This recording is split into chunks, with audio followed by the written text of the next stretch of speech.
Fala, galera, eu sou Gabriel Macieira, entrando em edição especial aqui pelo setor visitante, junto com a Híbrido, ao meu lado Pedro Depp, para falar de um assunto que eu não queria falar, que eu nunca achei que fosse chegar, mas a gente vai ter que falar, e nesse momento a gente teve que fazer esse vídeo rápido, porque é um assunto muito importante, que acho que algumas pessoas ainda não entenderam a importância do Botafogo na história mundial do futebol. Primeiro, se inscreva no canal Setor Visitante, deixe seu like, aperte o sininho para você estar ligado sempre que a gente entrar ao vivo, e também chega lá no canal da Híbrido, que semana que vem tem muita coisa legal para vocês. Pedro Depp, boa tarde. Aliás, sim, desculpe-me. Não, pois é, boa tarde também. Eu só ia fazer um parênteses aí. Aliás, que live maneira ontem que rolou, né? No Sextou Visitante. Quem não assistiu, meu irmão, entra aí depois nos vídeos aqui do canal e procure o Sextou Visitante do dia 29 de janeiro, ontem, né? Que você com certeza vai gostar. A gente abriu um espaço para vários botafoguenses falarem, então foi legal ouvir outras opiniões sobre esse momento que o Botafogo tem passado. E, cara, a gente não tem como não falar da notícia que desde ontem aí tá começando a rolar. Primeiro rolou um fake de uma página da CBF dizendo, eu tô até aqui com a página, vou botar aqui para vocês verem, mas é o Núcleo Esportivo da CBF estuda o Campeonato Brasileiro de 2021 com 24 clubes. Essa notícia é um fake, né?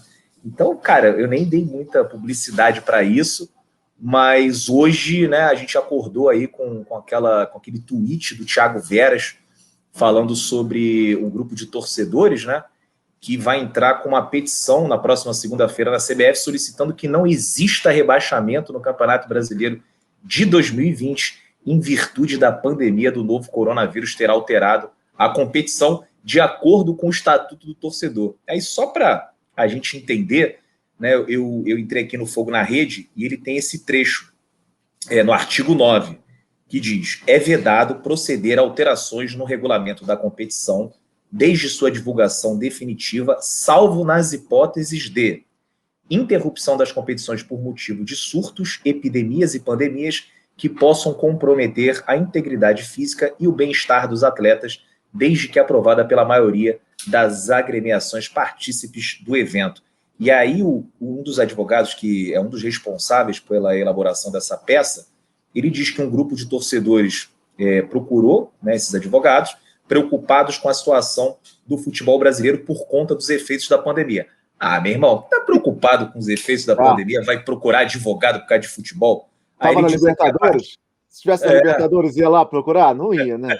Porra, tá de sacanagem. A partir disso, fizemos uma análise técnica porque entendemos que a própria legislação do Código de Justiça Desportiva determina a aplicação dos princípios da razoabilidade e proporcionalidade.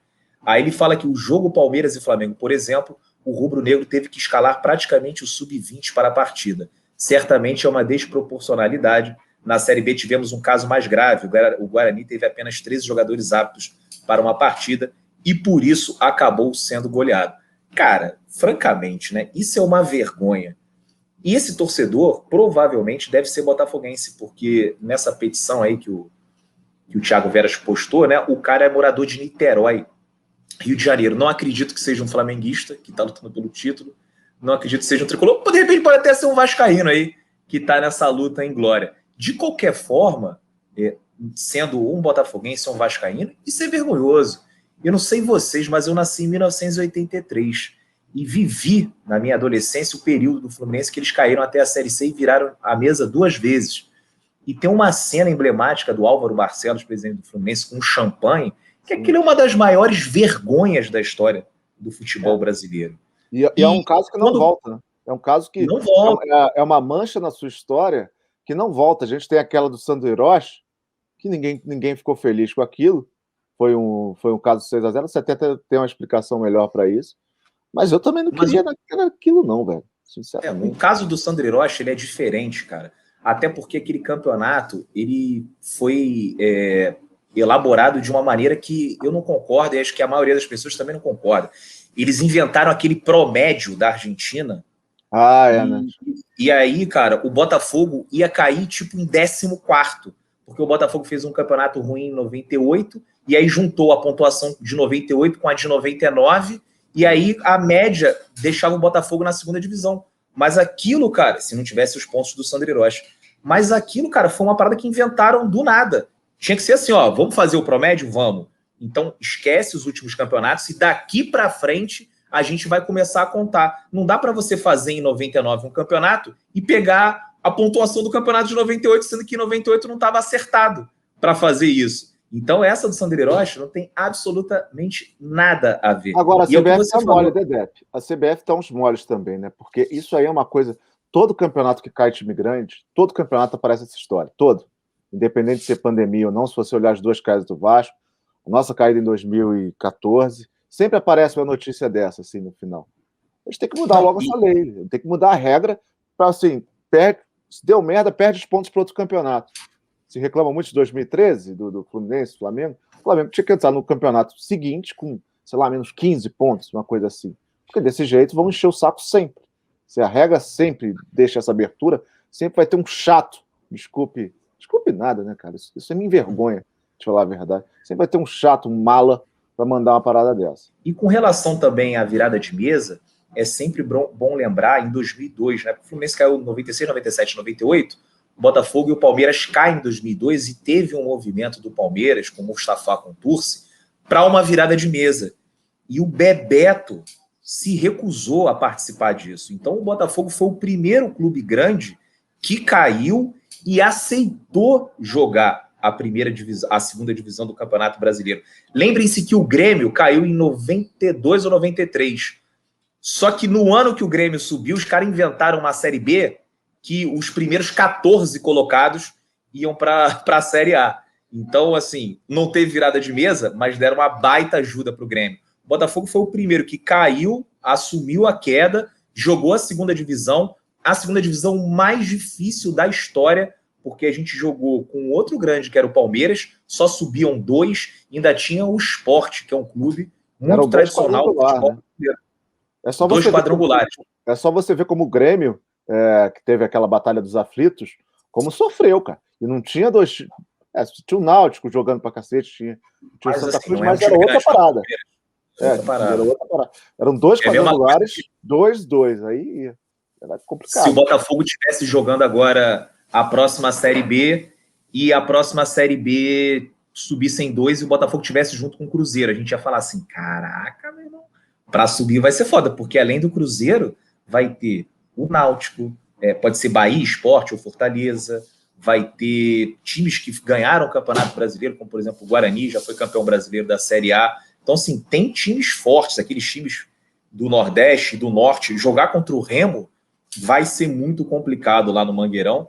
Então, é um campeonato muito difícil, mas sobra em 4. Então, acho que não compara com aquela época. E naquela época, cara, teve o quadrangular, você bem lembrou, e se fosse pontos corridos, a gente teria subido mais tranquilo.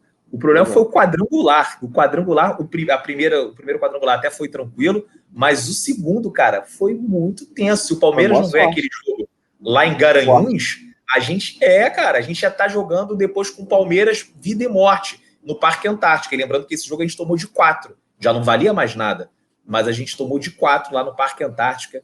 E é sempre bom lembrar. Então, gente, olha só. Cair faz parte do jogo. O foda é cair como a gente caiu, que foi uma vergonha, mas isso é um outro papo que a gente já falou aqui 350 vezes e provavelmente a gente vai continuar falando por mais algum tempo. Agora, não dá para querer ser aquela criancinha mimada que quando sente que vai perder, puxa o tabuleiro. Todos os times entraram em condições iguais. Esse próprio jogo do Flamengo contra o Palmeiras, que esse advogado fala, o Flamengo empatou. Acontece. E, aliás, o Botafogo não sofreu nenhum surto de Covid. Não sei se o Vasco sofreu ou se algum outro time aí que está caindo sofreu. Teve um pouso. Mas, assim, não justifica porque outros também sofreram. E não só no Brasil, né, Gabiru? Na Europa, a gente está vendo aí os times passando dificuldade para conseguir colocar os jogadores em campo. Alguns jogos aí tiveram até que ser adiados, como foram adiados aqui no Brasil também, porque a gente está vivendo um momento excepcional. Mas, cara, o campeonato foi disputado em condições de igualdade por todos os clubes. Se no início chegassem e falassem, como não vai ter torcida, é um campeonato atípico, esse ano não vai ter rebaixamento, eu não apoiaria, mas eu não acharia bizarro, ultrajante, não ficaria com nojo. Agora, nas últimas rodadas do campeonato, com os rebaixados praticamente definidos, vir com essa, aí, pelo amor de Deus, né? Uma vergonha. Não me representa esse torcedor que entrou, que vai entrar com essa ação na próxima segunda-feira. Não me representa, estou envergonhado. Vamos cair, vamos jogar a Série B e vamos voltar dentro de campo. Eu comparo isso, Depp, você falou bem da Europa, como se o Barcelona, depois do Bayern, de perder de 8-2, falasse assim, cara, porra, foi um jogo atípico, né? A gente estava cansado. Nós jogamos no Camp Nou. Peraí, não tinha torcida, não sei o quê. Pô, o Messi ficou puto porque não tinha torcida. Isso para mim é comparável, cara. Porque eu também acho que o 8-2 não ia acontecer em condições normais. Poderia acontecer um 3-0, 4-0. 8-2, acho muito difícil. E a gente está vendo os campeonatos pelo mundo, né? O francês acabou do nada, foi o único ali que acabou do nada, mas já voltou e não tem mais. Acabou do nada, e eles até se arrependeram de ter acabado do nada. Né? Isso aí até prejudicou depois o Paris Saint-Germain na final da Champions, porque todos os times estavam jogando e os caras, fomos precipitados. Então, assim, tá dando para jogar. Os jogadores pegaram, eu não soube de nenhum jogador que morreu no mundo, ou seja, é uma coisa que dá para continuar, óbvio, sem torcida, mas dá para continuar, né?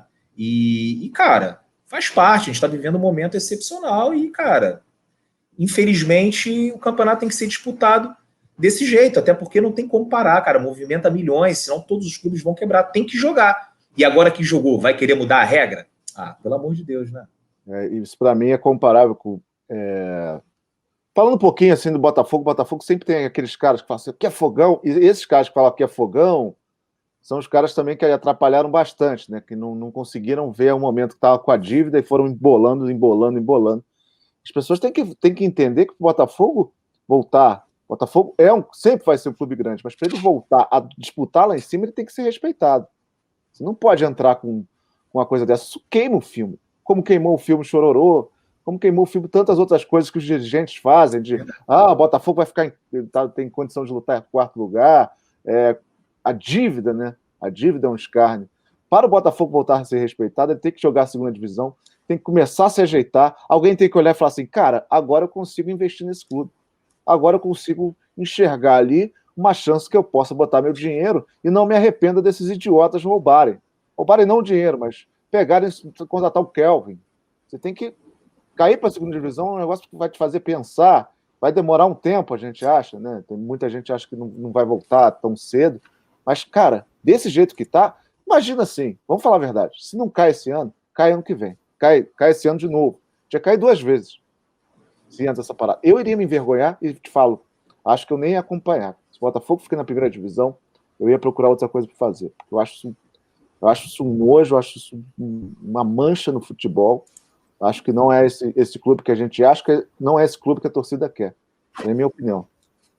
Não, concordo, assim, e assim, uma coisa que você falou no início da live, que eu acabei deixando passar, mas eu me lembrei agora, é que essas coisas, elas ficam para sempre, né? Você lembrou agora também do Chororô, é uma coisa que fica para sempre. O rebaixamento do Fluminense, a virada de mesa fica para sempre, porque o rebaixamento depois as pessoas esquecem. Se o time começa a ganhar, começa a jogar bem, começa a ser campeão, esquecem. Tu acha que alguém fica zoando o Palmeiras de bi-rebaixado? Tu acha que o torcedor do Palmeiras tá ligando para isso, se foi bi-rebaixado? O Palmeiras está na final, vai jogar daqui a pouco a final da Libertadores. Então não tem essa, cara. Não tem essa. O que fica para marcar, o que fica marcado na história são essas vergonhas, e eu não quero que o Botafogo um dia tenha dê um motivo para outros clubes sacanearem a gente de uma maneira que a gente não tem nem como se defender. Porque isso é muito feio, cara. Isso é muito feio, isso não tem absolutamente nada a ver com o esporte. Ganhou, que legal, vamos comemorar. Perdeu, vamos levantar a cabeça e vamos voltar. Mas sem isso, cara, que isso é muito feio. Gabiru, só antes da gente terminar aqui esse vídeo, acho que merecia falar, você que é o maior bochechista vivo, né? O Bochecha, ele deu uma alfinetada no Carlos Augusto Montenegro aí. A gente tá vendo aqui? Olha só as coisas, a gente acorda, toma uma alfinetada do Bochecha, vê notícia no sábado, brother. Vê a notícia dos caras querendo virar a mesa. Pô, a nossa vida é um inferno, cara. Pelo amor de Deus. Deixa a gente cair em paz, né? Agora, só uma coisa. Foi uma alfinetada merecida, né? Ele deve ter ficado ali esperando, porque a maneira como o Carlos Augusto Montenegro falou dele, cara, porra, para um dirigente pega mal, cara, meio humilhante, falar que o cara era só um custo. E a negociação por mais que eu não quisesse o Bochecha, sinceramente o Bochecha eu não sou nem fã, nem odeio, para mim podia estar no elenco, né? Mas assim, por mais que eu até concorde de mandar ele para outro time, cara, não dá para doar um jogador. Os caras deram, toma aí, quer o Bochecha de presente? Deram. E aí o cara foi um jogador útil na Série B, jogando pelo Juventude, ano que vem vai estar na Série A, e a gente ainda tem que ouvir essa, né, Gabiru? Ainda tem que ouvir essa. Era um jogador que provavelmente iria jogar muitos jogos pelo Botafogo, até porque faltava um meio ali. É um jogador bem preguiçoso, né? Acho que por isso que a torcida pegou tanto ranço dele. Até no Juventude ele deu uma capotada também agora. Mas, para quem não tem elenco, o meio. Aí eu concordo com você também. Já que não tem jeito, se tem algum problema ali de disciplina, alguma coisa assim, você empresta. Você faz igual fez com o Sassá, com o Igor Rabelo. Você não faz isso. E a entrevista depois, desvalorizando a sua própria base, né? Porque o Bochecha vem dali, faz com que outros jogadores não queiram jogar no Botafogo. Você imagina, o cara tá subindo, na hora de renovar, ele olha para o Bochecha, olha para o Montenegro e fala assim, cara, eu não quero ser tratado assim, porque isso prejudica a minha carreira. A carreira do Bochecha, por uma declaração dessa, podia estar completamente prejudicada, né? Ah, me livrei de 1 milhão, e não se livrou, né? A verdade é essa. Trouxe piores ainda, conseguiu trazer piores, que eu sei que a torcida não gosta muito dele. Tá sem som, maluco. Perdão, tinha dado uma mutada aqui. E o pior, cara, é que essa entrevista foi dada pro Esporte Interativo, né? Que agora é TNT Esportes. Então foi num programa, não foi um áudio doidão. O cara falou aquilo conscientemente. Né? Ele diz aqui, cara, quando os torcedores questionam, tem que entender que não é só o que se cobra do outro clube, mas também o que se deixa de pagar. Ou seja, tá achando que nós, torcedores, somos idiotas. Ele que é o cara inteligente. Para você ver o nível de alienação desses caras, do descolamento da realidade, né? E ele diz aqui, o custo anual do Bochecha é de 1 milhão, entre salários e encargos. Nos últimos anos, não estava jogando, teve 4 ou 5 técnicos, não pegou as chances. Tem qualidade com as bolas nos pés, mas precisa se dedicar mais. O fato é que imaginávamos ele como patrimônio, mas nos últimos anos foi só custo. Maneira depreciativa de falar com o jogador, né? Uma coisa é tão nojento quanto essa petição aí do advogado que quer avacalhar com o Campeonato Brasileiro. Gabiru, 18 minutos, vamos despedir aqui. Galera, curte, galera, se inscreve, faz... Vambora, valeu. Domingo a gente volta aí, tem as meninas, vamos dar essa moral aí para as meninas. Segunda-feira tem live de novo, terça-feira tô indo para São Paulo, Botafogo e Palmeiras, e aí a gente vai até novembro, né, em mais uma temporada do Setor Visitante. Valeu!